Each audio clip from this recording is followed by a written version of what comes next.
नमस्कार दोस्तों, स्वागत है एक बार फिर से आप सभी का हमारे YouTube चैनल में। दोस्तों आज मैं एसएससी जीडी में जो प्रॉब्लम आ रही है फ़ोटो के कारण से जो रिजेक्शन होते हैं उसकी तमाम पूरी जानकारी आपको बताने वाला हूं। किस प्रकार से आपको सही फ़ोटो अपलोड करना है, किस प्रकार से आपको फॉर्म कम्प्लीटली सही से भरना है। दोस्तों अगर वीडियो चल गई तो लाइक ज़रूर करना। यहाँ पर देखेंगे एसएससी जीडी के तमाम जो पोस्ट है वो आपके सामने दिख रही है।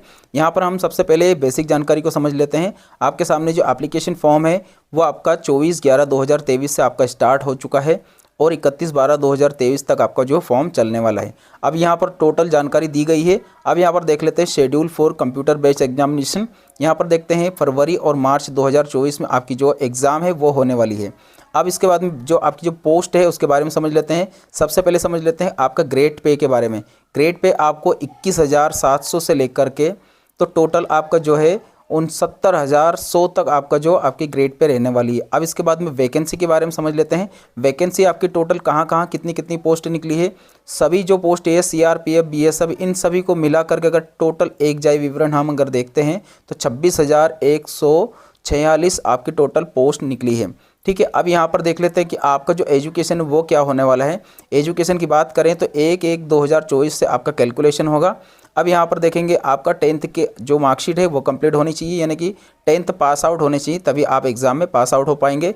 एनसीसी के जो बोनस पॉइंट है वो अगर देखेंगे तो अगर सी सर्टिफिकेट में 5% और बी सर्टिफिकेट में 3% और आपका जो ए सर्टिफिकेट है, ए सर्टिफिकेट में आपको 2% का बोनस दिया जाएगा।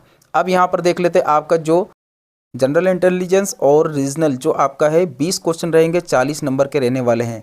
इसके बाद में रहता है आपका जनरल नॉलेज जो रहता है वो 20 क्वेश्चन 40 नंबर के रहेंगे। इसके बाद में एलिमेंट्री और मैथमेटिक्स 20 क्वेश्चन 40 नंबर के रहेंगे।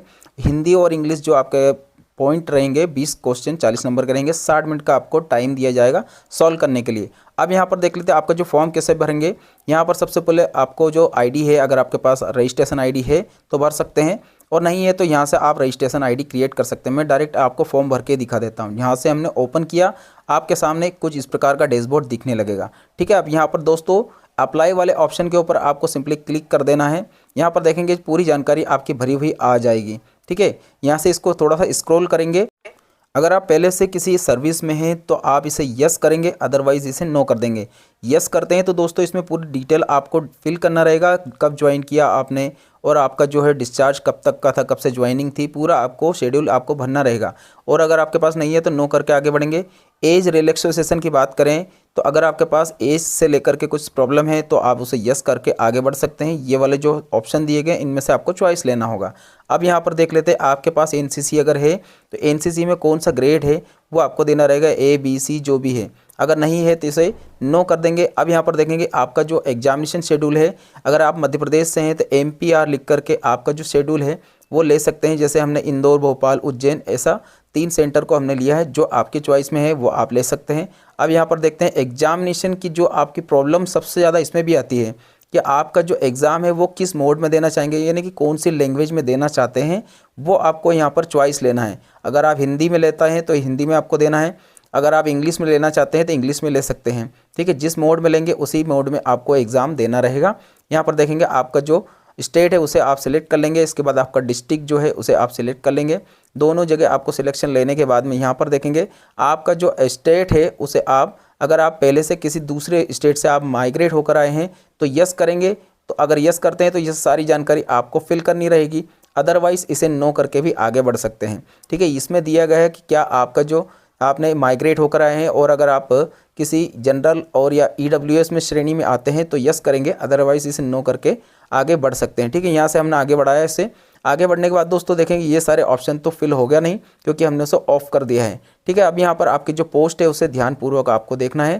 पोस्ट के लिए पोस्ट डिटेल ये वाले ऑप्शन के ऊपर जैसे आप क्लिक करते हैं यहाँ पर देखेंगे सारी पोस्ट आ चुकी है। BSF हो गया, CISF हो गया, CRPF हो गया, SSB, ITB, इसके बाद में AR, इसके बाद SSB, सारी पोस्ट आपके सामने आ चुकी है। इन सब के कोड भी आपके सामने दिया गया है। अब जो भी आपको पोस्ट समझ में आता है उसे आप सबसे पहले लेंगे। जैसे अगर आपको SSB लेना है तो सबसे पहले एच लेंगे, अदरवाइज़ जैसा हमने बताया आपको वैसा भर सकते हैं सिंपली। ठीक है, अब आपकी एजुकेशन की बात करते हैं। एजुकेशन दोस्तों इसमें 10th ही मांगा है, तो आप 10th से ही भरें तो अच्छा है, क्योंकि आपकी जो फील्ड जो करी गई, जो पहले आपने स्टार्टिंग में आपने प्रोफाइल बनाई, वहाँ पर आपकी जो प्रोफाइल में दिया गया है डेटा उसमें आपका 10th की मार्कशीट फिल होकर रहती है, यहाँ पर परसेंटेज डालेंगे और इसे आगे बढ़ा देंगे। अब ये वाला ऑप्शन दिया गया है कि क्या आपकी जो जानकारी है गवर्नमेंट के साथ आप शेयर करना चाहते हैं। अगर आप करना चाहते हैं तो यस करेंगे, और अगर नहीं करना चाहते हैं तो इसे नो करके आगे भी बढ़ा सकते हैं। ठीक है, ये कंप्लीट हो चुका है, हम यस करके ही आगे बढ़ाएंगे।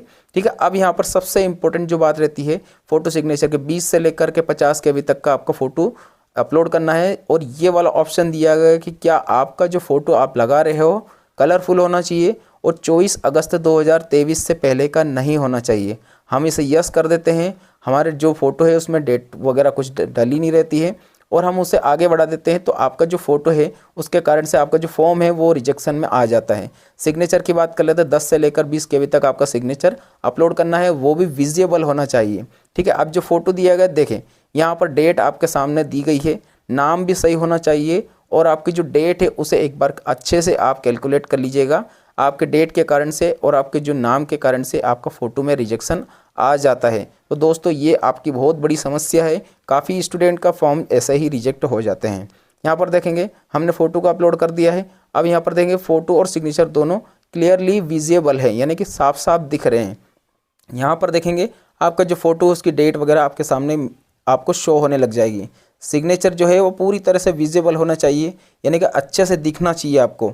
ठीक है, यहाँ पर देखने के बाद ये सब कंप्लीट होने के बाद प्रीव्यू वाले ऑप्शन के ऊपर जैसे हम क्लिक करते हैं पूरी डिटेल हमारे सामने आ जाएगी। अब इन सब को चेक करेंगे। देखिए यहाँ पर आपकी जो पोस्ट भरी है वो सब आपके सामने आ जाएगी। BSF हो गया, CRPF हो गया, SSB हो गया, सब हो गया, ये पूरी डिटेल है, इसको अच्छे से चेक कर लें। अब कंप्लीट होने के बाद आपके बाद में फ़ोटो और सिग्नेचर आपके सामने वापस से डिस्प्ले होने लगेगा।